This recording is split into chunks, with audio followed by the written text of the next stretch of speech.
Hello there, welcome to Dateline Abuja. I'm Gloria Umezuke.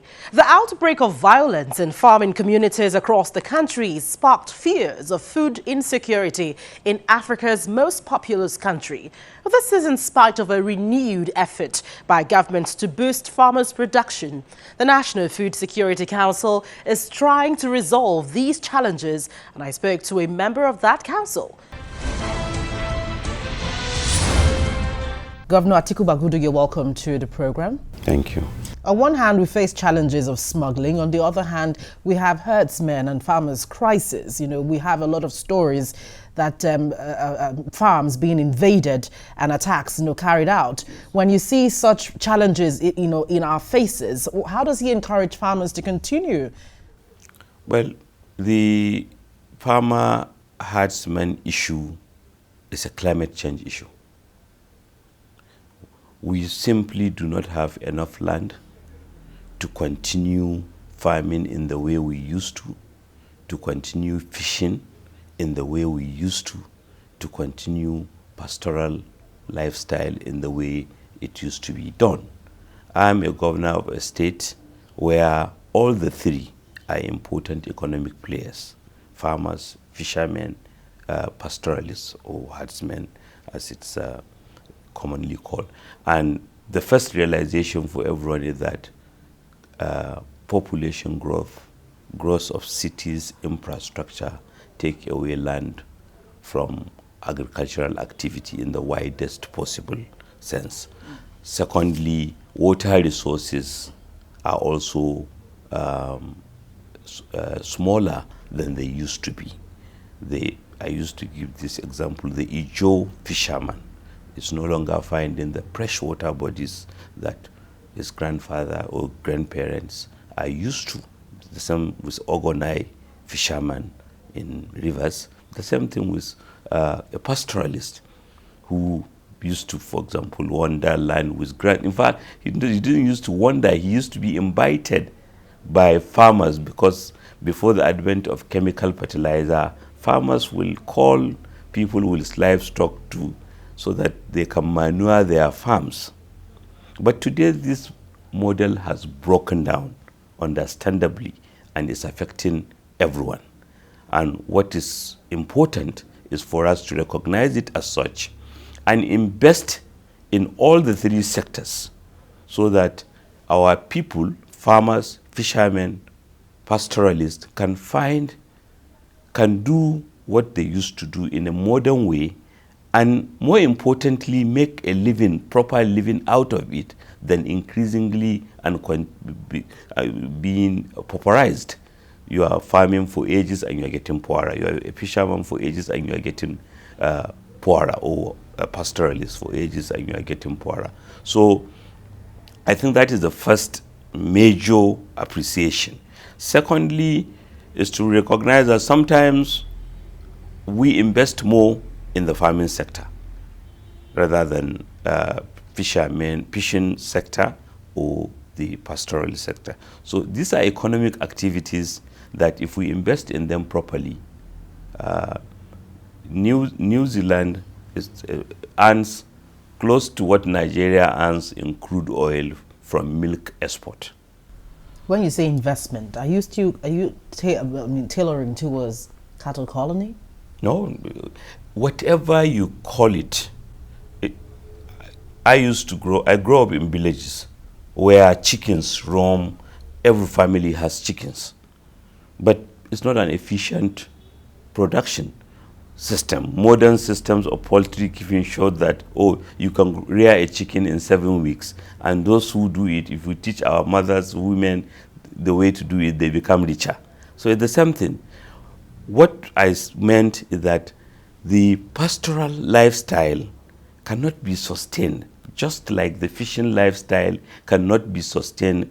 For you to help fishermen, what do you need today? You have to teach them how to create fish farms, how to modernize their fishing or change the product mix. For you to help pastoralists, you need to provide water for them. You need to provide defined space for them wherever it is, whether villages where they believe this is their own, and they have their water, their animals do not roam about.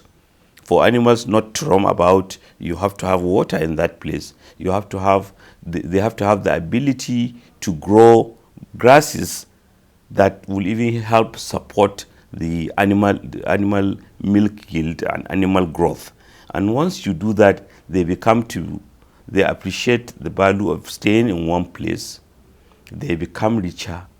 Their children can go to school because they are, and then we are all better off as a society. So it's one thing really to understand that this is how it ought to be, but what is reality right now is that it is not playing out that way. Yes. So how, as a member of the National Food Security Council, are you going to, or how is the council going to help the situation so that we can see, we can see less of attacks and more of production? Indeed, I agree with you. I think that's why I'm focusing on, let us as Nigerians agree, what is this? What is the problem? Is it different from this problem elsewhere?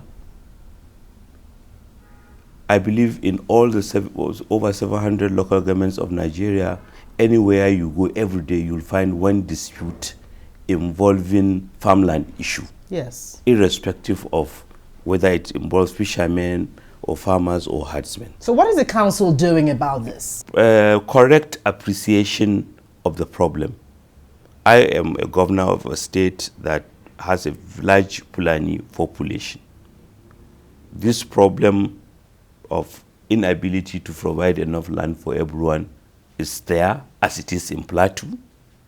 So if you go to my prisons, you see people who have broken the law, Fulanis, farmers, sometimes fishermen, who have fought each other because the land, the water resources, the water bodies are not adequate to support what they used to do.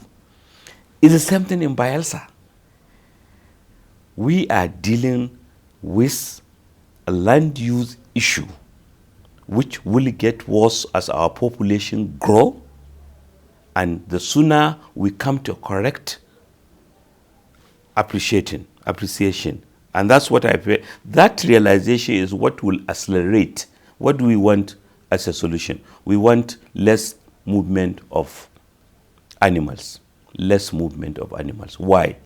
It's not even, first we even owe it to these people who are moving animals, just like we owe it to our fishermen to think for them so that they can lead better lifestyle. The picture of an 11-year, 9-year-old child following an animal, it's not consistent with what we wish for our nation. And that is even a more important force for us to appreciate the urgency to mobilize the resources to develop a domestic livestock sector that is similar to other countries, that can compete with other countries, that will provide the enabling environment for those who are interested in participating in that sector to do so with least problems. And that's part of what the National Food Security Council is doing, to bring all stakeholders to appreciate issues for what they are. How long is this going to happen? No, it's a continuous problem. It's a continuous issue. Not the farmer. The food security quest is a continuous quest. And that's why we have to thank President Muhammadu Buhari for the imagination to even set up the council, because sometimes there's an environmental issue that is happening elsewhere that, without realizing, can have significant impact on our food security. Sometimes there's a trade issue. Another country is taking measures that can affect our ability to produce. Multifaceted nature of these problems need to come together so that we can always know at any one time, hang on, how are we doing with our food security? How exposed are we? And how much ability do we have to provide for our food needs? Thank you so much for your time. Thank you. On Dateline Abuja. Thank you. Thank you.